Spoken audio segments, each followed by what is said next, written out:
यहाँ पे आग नहीं है ना, ऐसे देखो नहीं है ना, ये आग नहीं है, ठीक है। इसको यहाँ से बंद कर देना, आपने बंद कर दो। ਹੱਥ ਪਾਲਾ ਬੋਲੋ ਸਭੋ ਦੀ ਹੈਲਾ ਲੱਗ चलेगी नहीं, ਠੰਡੀ ਹੈ निकाले, करने लग गई, नहीं लगा। ਇਹ ਤੁਹਾਨੂੰ ਸਮਝਾਇਆ ਭਾਈ ਵੀ ਇਹ ਗਰਮ ਨਹੀਂ ਹੈਗੀ ਇੱਥੋਂ, ਇਹ ਠੰਡੀ ਆ ਉਰੋਂ, ਡਰਨਾ ठीक है जी। अब आप लोग क्या कहोगे भाई, ये तो गया, ਬੰਬ ਬਣ ਗਿਆ दूर भाग जाएंगे लोग, ਭਾਜਾਂਗੇ ਛੱਡ इससे ਕੇ डरना नहीं है। ये जब तक गर्म नहीं होगा, जब तक कुछ भी नहीं खाएगा ये, ਠੀਕ है जी चाहे मैं इसके ऊपर बैठ जाऊँ, मेरे को कोई इतराज नहीं है, ठीक है।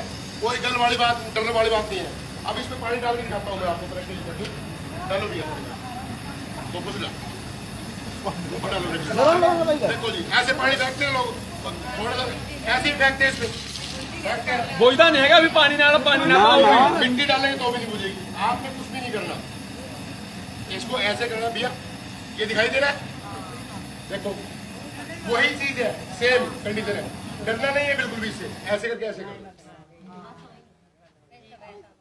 लोग वैसे डरते हैं इससे क्योंकि आपको आज तक किसी ने ये चीज नहीं दिखाई।